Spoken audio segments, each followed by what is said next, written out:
തെരഞ്ഞെടുപ്പ് കഴിഞ്ഞു. വോട്ടെണ്ണലിന് ഇനി കഷ്ടിച്ച് ഒരാഴ്ച മാത്രമേ ബാക്കിയുള്ളൂ. അടുത്ത തിങ്കളാഴ്ച ഇതുപോലെ സമയമാകുമ്പോഴത്തേക്കും റിസൾട്ട് മുഴുവൻ വന്നു കഴിഞ്ഞു. വാർത്ത നമ്മളൊക്കെ അറിഞ്ഞു കാണും. ആരൊക്കെ ജയിച്ചു, ആരൊക്കെ തോറ്റു, ആരൊക്കെയാണ് ഇനി മന്ത്രിസഭ രൂപീകരിക്കാൻ പോകുന്നത്, മുഖ്യമന്ത്രി ആരാണ് എന്നറിയാനായിട്ട് കുറച്ച് ദിവസം കൂടി താമസമുണ്ടാവും, അത്രേ ഉള്ളൂ. അപ്പോൾ ഇങ്ങനെ ഒരു സന്നിഗ്ധാവസ്ഥയിൽ കൂടി കടന്നു പോകുമ്പോൾ പാലാ നിയോജകമണ്ഡലത്തിലുള്ള ചില ഉത്സാഹികളായ ആളുകൾക്ക് ഒരു താല്പര്യം തോന്നി. ഏതായാലും തിരഞ്ഞെടുപ്പ് കഴിഞ്ഞു. മഹാനായ മാണി സാറിൻ്റെ മകൻ ജോസ് കെ മാണി ഇവിടെ മത്സരിക്കും. അദ്ദേഹം മത്സരിക്കുമ്പോൾ പിന്നെ അദ്ദേഹം അല്ലേ ജയിക്കുള്ളൂ. ലഗ്നാലും ചന്ദ്രാലും ഭാഗ്യാലും അദ്ദേഹം ജയിക്കാനുള്ള സാധ്യത. മാണി സാറിൻ്റെ മകൻ കഴിഞ്ഞ തവണ തോറ്റു എന്നത് കണക്കാക്കണ്ട, ഇത്തവണ തീർച്ചയായിട്ടും ജയിക്കും. അപ്പോൾ ജയിച്ചു കഴിഞ്ഞാൽ പിന്നെ അദ്ദേഹം ആരാവും?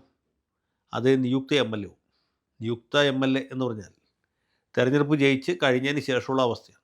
അതായത് നിയമസഭ വിളിച്ചുകൂട്ടി ഇദ്ദേഹത്തിന് ഈ സത്യപ്രതിജ്ഞ ചൊല്ലിക്കൊടുക്കുന്നവരെയുള്ള സമയത്ത് നിയുക്ത എം എൽ എ എന്ന പേരിലായിരിക്കും അറിയപ്പെടുക.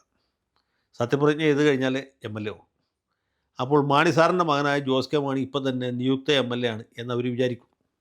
അദ്ദേഹത്തിന് അഭിവാദ്യങ്ങൾ നേർന്നുകൊണ്ട് പാലാ മണ്ഡലത്തിൻ്റെ പല ഭാഗങ്ങളിലും, പ്രത്യേകിച്ച് കടപ്പട്ടൂർ ക്ഷേത്രത്തിൻ്റെ പരിസരത്തൊക്കെ പോസ്റ്ററുകൾ പ്രത്യക്ഷപ്പെടും.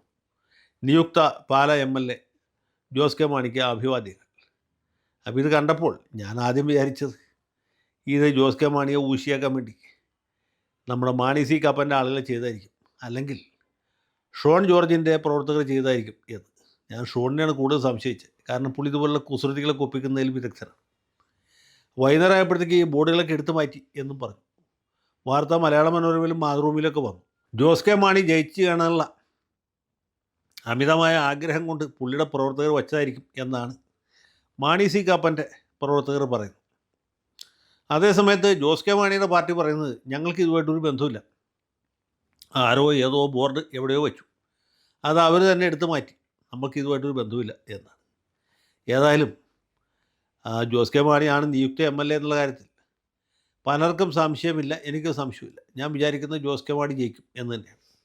അത് തെരഞ്ഞെടുപ്പ് പ്രഖ്യാപിക്കുന്ന സമയത്ത് തന്നെ പറഞ്ഞതാണ്, തെരഞ്ഞെടുപ്പിൻ്റെ ഘട്ടത്തിലും പറഞ്ഞതാണ്. ജോസ് കെ മാണി ജയിച്ച് മാണി ഗ്രൂപ്പിനെ ഒരു വലിയ രാഷ്ട്രീയ ശക്തിയാക്കി വളർത്തിയെടുക്കും എന്നാണ് ഞാൻ പ്രതീക്ഷിക്കുന്നത്. അപ്പോൾ നമുക്ക് പ്രതീക്ഷിക്കുന്നതിൽ തെറ്റില്ല, പക്ഷേ എന്ത് സംഭവിക്കുന്നുള്ള കാര്യത്തിൽ സത്യം പറഞ്ഞാൽ എനിക്ക് ഉറപ്പില്ല. ഉദാഹരണത്തിന് ഏതാണ്ട് 7 കൊല്ലം മുമ്പ് മഹാനായ മാണി സാർ മരിച്ച് പാലായിൽ ഉപതെരഞ്ഞെടുപ്പ് നടന്നപ്പോൾ അന്ന് മാണി ഗ്രൂപ്പിൻ്റെ സ്ഥാനാർത്ഥിയായിട്ട് മത്സരിച്ച ജോസ് ടോം എന്ന് പറഞ്ഞ ഒരാളാണ്. ഈ ജോസ് ടോം ഇതുപോലെ നിയുക്ത Pala M L A Jose ടോമിന് അഭിവാദ്യങ്ങൾ എന്ന് പറഞ്ഞ് പോസ്റ്റ് ഒട്ടിച്ചാണ്. പക്ഷേ വോട്ടിന് കഴിഞ്ഞപ്പോൾ എന്ത് പറ്റി? പോസ്റ്റ് ഒട്ടിക്കാത്ത മാണി സി കാപ്പൻ ജയിച്ചു. അങ്ങനെ 5-2-7 കൊല്ലം കാപ്പൻ പാലായിലെ എം എൽ എ ആയിട്ടിരിക്കുകയാണ്.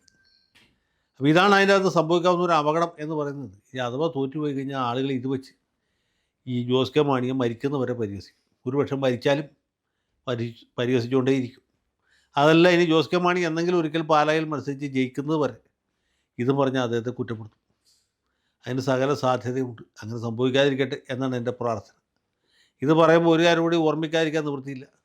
1979 CHന്റെ മന്ത്രിസഭ തകർന്ന് കെ മാണി മുഖ്യമന്ത്രിയാകാനായിട്ട് ഗവർണർ പോയി കണ്ട ഒരു സംഭവമുണ്ട്. അന്ന് CPMും CPIയും RSPയും ഈ അഖിലേന്ത്യാ ലീഗും എല്ലാം, കോൺഗ്രസിലെ ആൻ്റണി ഗ്രൂപ്പ് അടക്കം ജോസ് കെ മാണിയെ പിന്തുണക്കാൻ തയ്യാറാണെന്ന് പറഞ്ഞ് കത്ത് കൊടുത്തു.